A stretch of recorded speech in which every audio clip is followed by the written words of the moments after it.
26 मई 2025 IELTS academic में जिस प्रकार की रीडिंग स्टूडेंट्स को आई है ना, उसने पूरी तरह से स्टूडेंट्स को डरा दिया है। आप लोग स्क्रीन के ऊपर थोड़ा सा देखिए, ये पहला पैसेज आप लोगों को देखने को मिला था डर्टी रिवर क्लैन वाला, और ये वाला पैसेज हमारी प्रेडिक्शन से रिपीट भी हुआ है। और इस पैसेज में कुछ ऐसे क्वेश्चन थे जो बिल्कुल भी आपकी समझ में नहीं आने वाले। आप लोग थोड़ा सा स्क्रीन के ऊपर देख सकते हैं, जैसे ये ट्रू फॉल्स वाले क्वेश्चन थे, इसमें 4 नंबर क्वेश्चन जो कि 9 बैंड से भी ऊपर लेवल का बनाया हुआ है, और उसके बाद ये 5 नंबर क्वेश्चन। हालांकि बाकी क्वेश्चन थोड़े इजी थे, लेकिन ये वाले क्वेश्चन बहुत टफ थे। उसके बाद समरी ठीक ठाक थी, लेकिन असली कहानी शुरू होती है जब स्टूडेंट सेकंड पैसेज के ऊपर पहुंचते हैं। ये टीम बिल्डिंग वाला उनका पैसेज आया था, ये टीम बिल्डिंग वाला उनको पैसेज आया था, और ये पैसेज इतना ज़्यादा कंफ्यूजन क्रिएट करने वाला है कि कुछ आंसर की कोई सेंस ही नहीं बन रही है। जैसे आप लोग देख सकते हैं, जो ट्रू फॉल्स वाले क्वेश्चन हैं बिल्कुल आउट ऑफ द बॉक्स हैं, इनकी ना कोई सेंस बन रही है, ना ही कुछ मैच हो रहा है। जैसे ये 26 नंबर है और 27 नंबर है, बाकी क्वेश्चन भी बिल्कुल कुछ ऐसे ही थे। और सबसे मुश्किल काम था ये वाले जो क्वेश्चन थे जिसमें राइटर ओपिनियन को मैच करना था। अब जैसे यहाँ पर आप देखिए, ये एडवर्ड लिखा हुआ है ना, तो आप लोग थोड़ा सा स्क्रीन के ऊपर देखिए, एडवर्ड को ही पूरे पैसेज में फैलाया हुआ है। ये देखिए यहाँ पर इस पैराग्राफ में 2 बारी एडवर्ड को यूज किया है। उसके बाद थोड़ा सा अगर हम नीचे जाते हैं तो ये देखिए, ये पूरा पैराग्राफ में दोबारा से एडवर्ड को यूज किया हुआ है 3 जगह के ऊपर। उसी प्रकार से ये ब्लैक शॉ का देखिए, ये ब्लैक शॉ जो राइटर है उसको भी 3-4 जगह पे यूज किया हुआ है। तो इस प्रकार के क्वेश्चन को जब स्टूडेंट सॉल्व करते हैं तो उनका टाइम भी बहुत सारा वेस्ट होता है और उनको आंसर्स भी आसानी से नहीं मिलते हैं। और ऐसा ही कुछ हुआ 26 मई वाले एग्जाम में।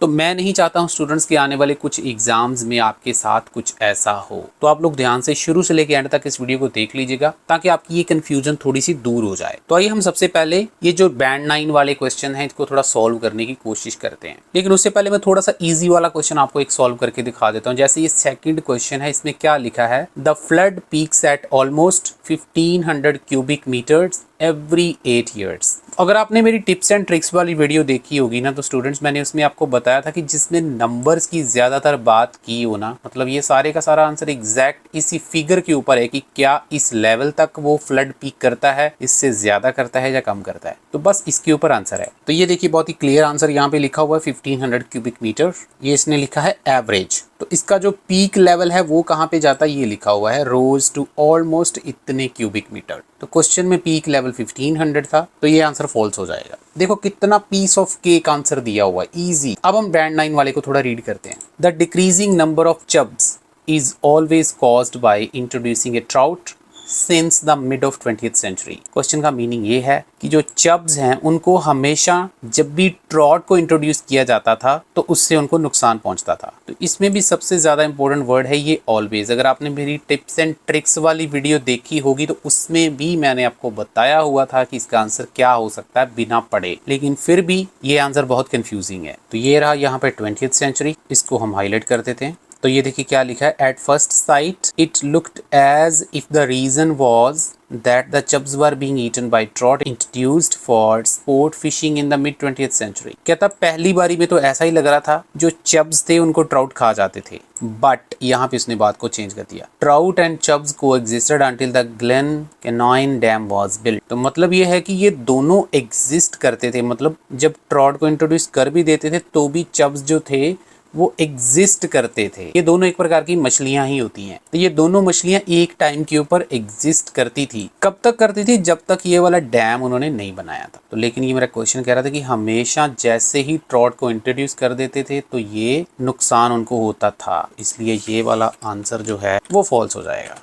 देखो कितना डिफिकल्ट आंसर बनाया हुआ है। तो स्टूडेंट्स, अगर मैं आपको अच्छे तरीके से समझा पाया हूँ यहाँ तक, तो प्लीज वीडियो को लाइक जरूर कर देना, चैनल को भी सब्सक्राइब कर लेना, क्योंकि ऐसी वीडियोस आपको कहीं पर मिलने वाली नहीं है। शेयर भी जरूर कर देना अपने दोस्तों तक। तो कैसे विद इन द टाइम आपको दूसरे क्वेश्चन को भी साथ साथ में सॉल्व कैसे करना, ये सारी चीजें हमने अपने क्रैश कोर्स में डिटेल में कवर कर रखी है, जिसमें सिर्फ रीडिंग ही नहीं है, रीडिंग के साथ साथ दूसरे मॉड्यूल जैसे राइटिंग है, राइटिंग में एक ही टेम्पलेट के साथ सारे ऐसे कैसे लिखने हैं, सारी की सारी राइटिंग टास्क टास्क 1 की कैटेगरीज कवर कर रखी हैं, चाहे आपका एग्जाम एकेडमिक का है चाहे जीडी का एग्जाम है, मैटर नहीं करता। बहुत सारे स्टूडेंट के पास टाइम नहीं होता है, तो आप लोग हमारा क्रैश कोर्स बाय कर सकते हैं, जिसमें आपको ये सारे फीचर्स मिलने वाले हैं जो आपको स्क्रीन के ऊपर दिख रहे हैं। 8 घंटे की वीडियो में मैंने टिप्स और स्ट्रेटजी सारे मॉड्यूल को तो कवर कर ही रखे हैं, लेकिन उसके साथ साथ आपको रियल एग्जाम की जो प्रेडिक्शन है चारों के चारों मॉड्यूल की, जो आपको स्क्रीन के ऊपर भी दिख रही है, सारा कुछ आपको जो है मिल जाएगा। अगर आपका एग्जाम पेपर बेस्ड वाला है तो उसका प्राइस 1999 रहेगा, और अगर आपका एग्जाम कंप्यूटर बेस्ड है तो आपको 3000 इसके चार्जेस पे करने पड़ेंगे। नंबर आपको स्क्रीन के ऊपर दिख रहा है, हमारे साथ कांटेक्ट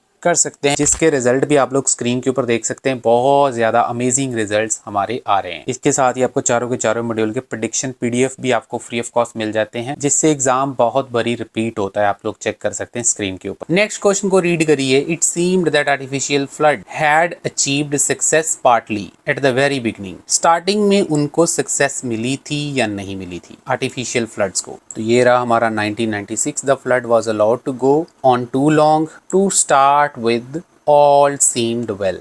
जैसे ही उन्होंने ये काम शुरू किया तो बहुत अच्छा लग रहा था। इसका मतलब क्या हुआ कि उनको स्टार्टिंग में सक्सेस मिली थी। उसको उसने आगे थोड़ा क्लियर किया है। The flood waters built up sand banks and infused the river with sediment. तो मतलब जो फ्लड वाटर था उसने सैंड बैंक बनाया और उसने पानी के नीचे जो तलछट होता है उसको इन्फ्यूज कर दिया। तो मतलब कहीं ना कहीं जो उन्होंने आर्टिफिशियल फ्लड बनाया था वो काम कर रहा था, सीम्ड वेल, सही दिख रहा था। तो देखिए ये कुछ मैचिंग हो नहीं रहा है, बहुत डिफिकल्ट आंसर है, तो ये आंसर आपका ट्रू हो जाएगा। बाकी इसकी जो समरी थी वो ठीक ठाक थी। उसके बाद असली कहानी शुरू होती है। इसके जो ट्रू फॉल्ट थे सेकंड पैराग्राफ के, वो बहुत डिफिकल्ट थे। Typical stresses of working with different people are removed with the correct training.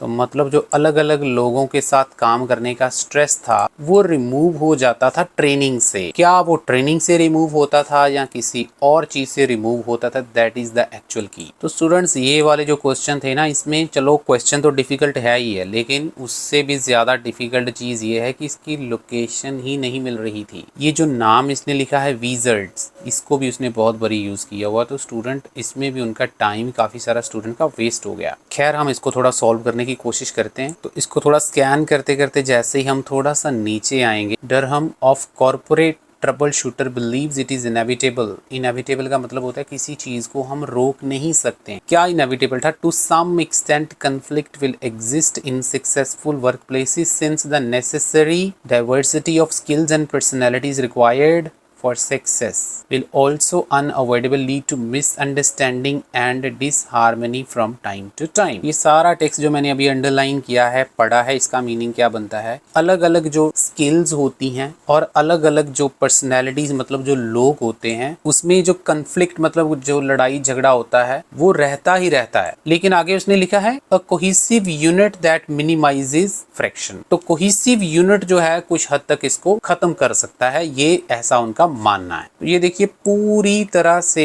कोई मैचिंग नहीं हो रही है, लेकिन इनडायरेक्टली इसका मीनिंग यही बनता है कि डिफरेंट लोगों के साथ जो काम करने का स्ट्रेस है वो ट्रेनिंग से रिमूव हो जाता है। तो ये आंसर तो ट्रू हो जाएगा, लेकिन बहुत ही ज्यादा मुश्किल आंसर है। इसी बात के ऊपर आपको लाइक कर देना। अब आप मेरे साथ पढ़ तो रहे हैं लेकिन आपको डर लग रहा होगा, तो आप में से कितने स्टूडेंट हैं जिनको ये मुश्किल क्वेश्चन लग रहे हैं? प्लीज कमेंट सेक्शन में कमेंट करके मुझे जरूर बताएं। तो ये बंदा क्या क्लेम करता है? Training has increased there income every year since company started. तो क्या ट्रेनिंग ने कहता है कि कंपनी की इनकम बढ़ाई है जब से कंपनी शुरू हुई है? तो क्या ट्रेनिंग ने इनकम बढ़ाई है या नहीं बढ़ाई है? तो यहाँ पर ये वाला बंदा आ गया हमारे सामने। ये क्या कहता है? Offers free training and development advice to the company wishing to offer motivation seminar. आगे ये लिखता है company's own business model is based on generating revenue from advertising on their popular website, so far having surpassed financial projection for each year it has been in operation to the date. ये तो सारा वही part आ गया जो कि company जब से शुरू हुई है,